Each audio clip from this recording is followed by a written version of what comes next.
A very fine good morning and welcome students. Today we will start our next topic, that is transportation. Last time we have discussed the topic nutrition and respiration.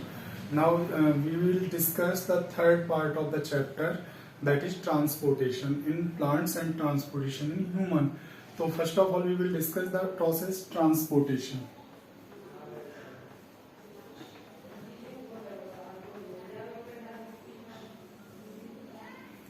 इससे पहले हमने nutrition और respiration दो topic finish किए हैं। अब हमारा जो थर्ड वन है इस लाइफ प्रोसेस चैप्टर में वो है आपका ट्रांसपोर्टेशन।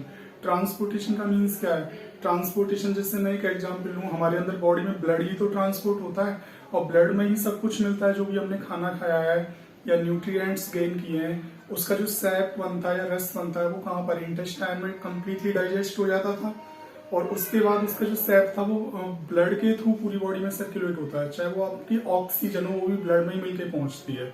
तो ये इसी को हम क्या कहते हैं? Transportation. Transportation of is a process by which nutrients, ions and oxygen transport in all over the body either in plants और in human. This process is known as transportation. अगर हम ह्यूमन की बात करें ट्रांसपोर्टेशन की, तो इसमें transportation के लिए हमें क्या क्या चाहिए? अगर ह्यूमन की हम बात करें तो ट्रांसपोर्टेशन में हमें तीन चीजें चाहिए होती हैं यहाँ पर। पहला तो हमें चाहिए होगा ब्लड है। अगर ह्यूमन की बात कर रहे हैं तो ब्लड जिसमें बहता है उनको हम कहते हैं आपका ब्लड वेसल्स। और तीसरा, इसके अलावा इसमें ब्लड हो गया, ब्लड वेसल्स हो गया। और तीसरा एक ऑर्गन है जो सपोर्टिंग ऑर्गन माना जाता है जिसको बोलते हैं हम हार्ट। तो हमें ये डिस्कस करना है। तो आज हम ब्लड और ब्लड वेसल्स के बारे में डिस्कस करते हैं कि ये क्या है। तो सबसे पहले हम बात करते हैं ब्लड की। तो ब्लड क्या है आपका? एक कनेक्टिव टिश्यू है। 9th में भी आपने पढ़ा होगा, एक कनेक्टिव टिश्यू है, जुड़ा रहता है बॉडी में बोन से, मसल से और आर्टरी वेन्स के थ्रू। आर्टरी और वेन्स में ब्लड का फ्लो होता है। अब जो ब्लड का फ्लो होता है, अब ये ब्लड है क्या और किस चीज से बना है, पहले हम ये देखते हैं।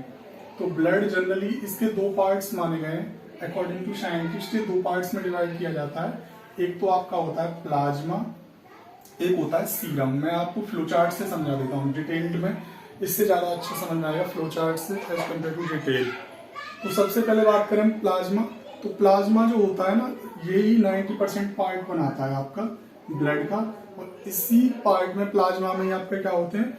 आपके salt, ions, minerals, pigments, most of the components जो होते हैं एज ए मैट्रिक्स, हम एक वर्ड दें तो यहाँ पे सही रहेगा, मैट्रिक्स जितना भी होता है वो इस प्लाज्मा में होता है। और सीरम, सीरम जो लिक्विड पार्ट बच जाता है, जैसे कि सीरम क्या होता है? ये एक टेस्ट ट्यूब है।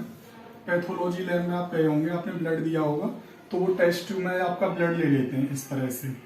तो ब्लड में जैसे ही वो लेते हैं तो सॉलिड पार्ट तो है वो तो नीचे डिपोजिट हो जाता है और ऊपर इस तरह से लिक्विड पार्ट है वो ऊपर रह जाता है। तो ये तो आपका हो गया प्लाज्मा, तो ये हो गया आपका सीरम। तो लिक्विड पार्ट जो होता है सीरम, इसमें मोस्ट ऑफ द एंटीबॉडी होती है जो प्रोटेक्ट करती हैं किसी भी इन्फेक्शन से, बैक्टीरिया से, वायरस से, सीरम में। तो हमें सीरम की डिटेल तो यहाँ पे नहीं पढ़नी है, तो 11th में हम डिटेल पढ़ते हैं। खाली प्लाज्मा में आपका क्वेश्चंस आते हैं तो इसकी डिटेल करते हैं। पर इसमें हमें क्या लिखना है अगर एक नंबर में आ भी जाए कि जो सीरम जो होता है वो बॉडी को प्रोटेक्ट रखता है, इन्फेक्शन से बचाता है, बैक्टीरिया वायरस को किल करने में हेल्प करता है और एंटीबॉडी का प्रोडक्शन करता है, इम्यूनिटी को स्ट्रॉन्ग करता है। और अब हम बात करें प्लाज्मा की, तो प्लाज्मा में मैट्रिक्स के अलावा 3 इंपॉर्टेंट सेल्स होती हैं। पहली जो सेल होती है आपकी वो होती है आपकी RBC। अब यहाँ पे साइंटिफिक नेम और एक याद करना पड़ेगा, इसको हम बोलते हैं इराइथ्रोसाइट। दूसरी होती है रेड ब्लड सेल कहते हैं वैसे इसे। दूसरी होती है आपकी WBC, इसको कहते हैं व्हाइट ब्लड सेल। इसको बोलते हैं हम साइंस की लैंग्वेज में ल्यूकोसाइट, यानी मींस इसका साइंटिफिक नेम है ये। और तीसरी जो आपकी होती है वो होती है आपकी प्लेटलेट्स। अब इंपॉर्टेंट टॉपिक पढ़ रहे हैं तो ध्यान से समझ लेना इसको एक बार और फ्लो चार्ट का एक स्क्रीनशॉट ले लेना। ये प्लाज्मा जो होता है वो आपकी RBC, WBC और प्लेटलेट्स, 3 टाइप्स की सेल्स हो गई। इसको बोलते हैं हम थ्रोम्बोसाइट। अब हम इसके बारे में थोड़ा सा बात करें कि जैसे RBC है, रेड ब्लड सेल्स है, फ्लो होती है। और रेड ब्लड सेल्स जो होती है इसका जो लाइफ स्पैन जो होता है 120 डेज होता है आपका। ये एक बार पूछा गया कि इसका लाइफ स्पैन मीन्स 120 दिन बाद पुरानी सेल से नई सेल बनती रहती है, पुरानी जो सेल्स हैं डेड सेल या वेस्ट की फॉर्म में फेगोसाइटोसिस प्रोसेस से बाहर कर दी जाती है बॉडी के थ्रू। तो 120 डेज आरबीसी का लाइफ स्पैन होता है। आरबीसी जो होती है इसमें एक पिगमेंट होता है, आपने सबने सुना होगा हीमोग्लोबिन। हीमोग्लोबिन ही ऑक्सीजन से बाइंड होता है और ऑक्सीजन को पूरी बॉडी में ट्रांसपोर्ट करता है। ऑक्सीजन हम लेते तो हम समझते हैं कि ऑक्सीजन पूरी बॉडी में पहुंच रही है, लेकिन वो ऑक्सीजन इस हीमोग्लोबिन से बाइंड होती है और हीमोग्लोबिन पूरी बॉडी में ब्लड के थ्रू ऑक्सीजन को कैरी करता है। तो इस तरह से वही आरबीसी आपकी। दूसरी आपकी हो गई डब्ल्यूबीसी। इसका थोड़ा क्लासिफिकेशन बड़ा है तो मैं इसको भी फ्लो चार्ट में बता देता हूँ आपको। ये दो पार्ट्स में फर्दर डिवाइड की गई है आपकी डब्ल्यूबीसी। डब्ल्यूबीसी जो होती है इसका मोस्ट ऑफ द सबसे अच्छा फंक्शन यही है कि बॉडी को प्रोटेक्ट करना। जैसे सीरम के बारे में अभी मैंने बताया, बॉडी को इम्यूनिटी देना, प्रोटेक्ट करना, बैक्टीरिया वायरस को किल करना और वेस्ट मटेरियल को बाहर करना। सेम फंक्शन इसका है डब्ल्यूबीसी का। और जो डब्ल्यूबीसी जो होती है ल्यूकोसाइट, ये दो टाइप्स में बांटी गई है आपकी। एक तो होती है ए ग्रेन्युलोसाइट।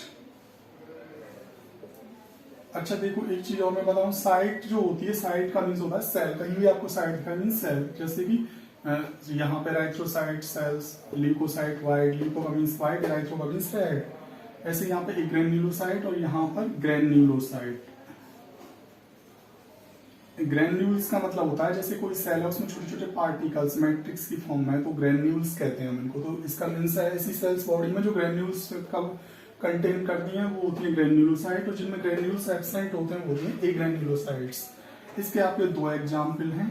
एक तो है आपका मोनोसाइट्स, यानी ये सेल्स हैं, और दूसरी है लिम्फोसाइट्स। सबसे ज्यादा एंटीबॉडी का प्रोडक्शन यही करती है लिम्फोसाइट। और ग्रेन्युलोसाइट्स जो होती हैं वो होती हैं आपकी तीन पार्ट्स में डिवाइड। एक तो होती है आपकी इओसिनोफिल, दूसरी होती है आपकी बेसोफिल, और तीसरी होती है आपकी न्यूट्रोफिल। इस तरह से इओसिनोफिल का मतलब एसिडिक कंडीशन की सेल्स बॉडी में, ये होती है बेसिक नेचर की, बॉडी के बैलेंस की एसिड भी चाहिए, बेस भी चाहिए, और ये होती है आपकी न्यूट्रल नेचर की सेल। और इनका सबका फंक्शन, जितने भी डब्ल्यूबीसी के पार्ट्स हैं, सबका फंक्शन यही है, बॉडी को प्रोटेक्ट करना, बैक्टीरिया वायरस को किल करना, इम्यूनिटी बढ़ाना बॉडी की। तो ये सब हो गई आपकी। ये हम एक बार और सुन लीजिए फिर से। ब्लड दो पार्ट्स में इसके, प्लाज्मा और सीरम।